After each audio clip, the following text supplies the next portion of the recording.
Hey insiders, welcome back. ChatGPT 5 is out, kind of. They called it ChatGPT 4.0. It's actually a spring update, which is basically ChatGPT 4 with new features. And the release was presented by Mira Muradi, the CTO.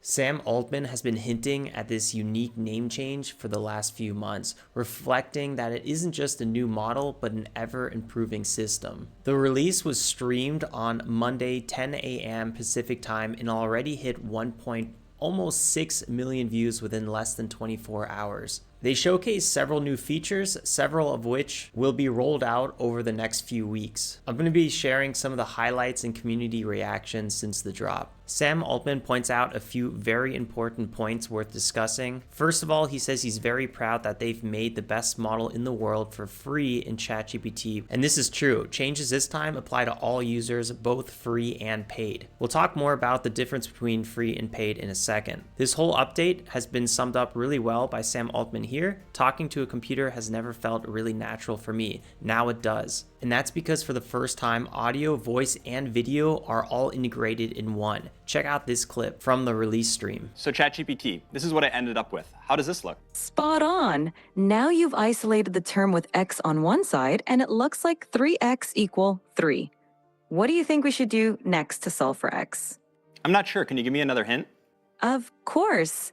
You have 3x, and you want to find the value of x. Think about what operation would undo multiplication. Is it subtraction? Close, but think of the opposite of multiplication, because 3x means 3 times x. Okay, I think it's division. Let me try to divide both sides by 3 and let me see what I get. This is super impressive, and they also mentioned a desktop app, which they're rolling out the Mac OS app to Plus users starting today, and they'll make it more broadly available within the coming weeks. They also plan to launch a Windows version later this year. On their community forum, some user says a Windows version later this year. Oh, that's a bummer. That's how I feel. But check out these two snippets of the desktop app in action. So I just shared some code with you. Could you give me a really brief one-sentence description of what's going on in the code? This code fetches daily weather data for a specific location and time period, smooths the temperature data using a rolling average, annotates a significant weather event on the resulting plot. This is already pretty wild. It's definitely going to make coding way more interactive and save a lot of copy and pasting. Now let's go forward to this other clip, which really highlights how ChatGPT can emulate a professional coder sitting right next to you. I'm sharing with you the plot now. I'm wondering if you can give me a really brief one-sentence overview of what you see. The plot displays smoothed average, minimum, and maximum temperatures throughout 2018, with a notable annotation marking a big rainfall event in late September. Fantastic. I have another question for you. If this doesn't get you excited for the desktop app, then I don't know what will.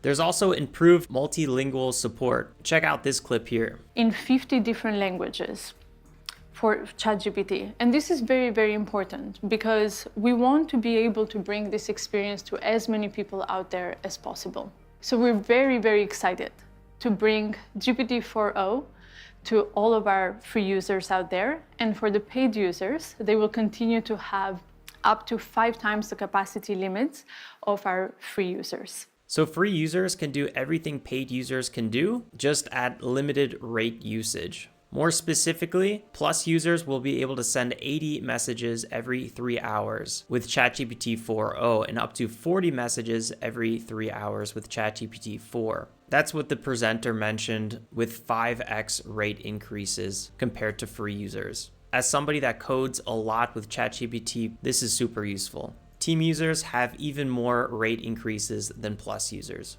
Anyone using OpenAI API can now access ChatGPT 4.0 as well. In a nutshell, it's faster, cheaper, and has higher rate limits than ChatGPT 4. Specifically, it's 50% cheaper than ChatGPT 4, which is actually pretty amazing because ChatGPT 4 was getting a little bit expensive and made some things uneconomical. You got 5 times the rate limit, and it's 2 times faster. The community is super engaged on OpenAI's Twitter and Sam Altman's Twitter, and people are super surprised that there was no mention of Sora, which is OpenAI's video generation capability. So I believe this is going to be coming out in another update in the next few weeks or months. This is by far the most impressive AI video generation that I've seen, and I hope we're going to be able to interact with it soon. Also, the desktop apps seem not to be out yet, and this live camera recording with ChatGPT on the ChatGPT phone app doesn't seem to be available yet either. Although talking to ChatGPT directly via the app works really well. Access real-time research at my X profile, Mr. Alex Winkler. And remember, if you found value in this super condensed video, you can show support by subscribing, liking, and sharing this video with your AI bestie.